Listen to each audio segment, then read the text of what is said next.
with Trump and his allies. I remember all too well. I was on the phone with some of his allies and associates that night. Well, Chris Stirewalt, the editor who played a key role in that decision to make that call, was fired from the network. Chris Stirewalt joins me now. He's the senior fellow at the American Enterprise Institute and contributing editor and columnist for The Dispatch. Chris, we know this Arizona audit was bogus, but it somehow came to the right conclusion, if that makes any sense. Is this vindication for you? What do you think? No, it is no vindication. And the problem isn't the finding, right? If this would have found, so Trump lost Arizona by a little less than 11,000 votes. If this would have found 11,000 votes for him and said that he was the winner, or if it complied with the stated results, none of it matters, because the very doing of it is the bad thing. The very action of taking the spurious, the specious undertaking to try to undermine confidence, there's no purpose in these endeavors, whether it's the one in Arizona or the ones that are underway in Wisconsin, Pennsylvania, Texas, they're trying for in Georgia and other places. The point of these is to undermine confidence. It's not what the finding is. So I take no satisfaction or pleasure from seeing this outcome that roughly corresponds with the real results. They're doing their damage anyway.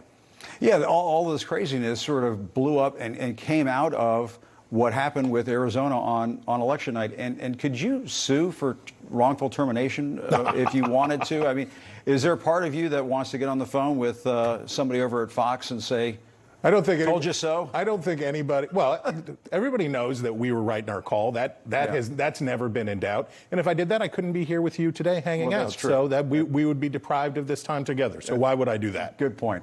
But back in January, you wrote for the LA Times about your experience, saying, we can put this up on screen, when I defended the call for Biden in the Arizona election, I became a target of murderous rage from consumers who were furious at not having their views confirmed.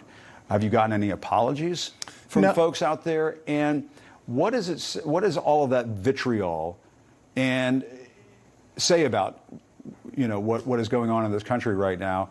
And how does it tie into this crazy Arizona process that we just saw play out? We have people living in a different universe. My heart breaks I have sincere sympathy for people who were duped, right? There are people who really believe this stuff, right? I don't know what Donald Trump actually believes. I think he knows he lost. But whatever. I have real sympathy for that. There are thousands of people out in the United States who sincerely believe this stuff, and that's a crisis that we have to address in a lot of different ways.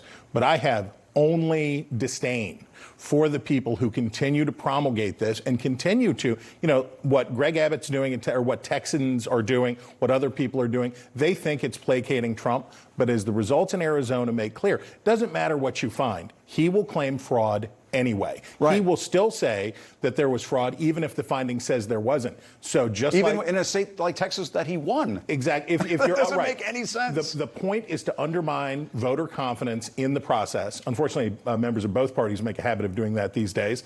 But we have a direct assault on the legitimacy of our elections. It is a problem, and you cannot placate your way out of this Republican Party. But just very quickly, as somebody who has been a part of a team that has called elections and a respected team that has called elections for many years, what can be done legislatively from a reform standpoint to prevent these wacky audits from taking the whole system and just driving it off a cliff? Well, I think some states are going to go off the cliff, and it'll take a long time for them to figure it out, pick through the wreckage and put it back together.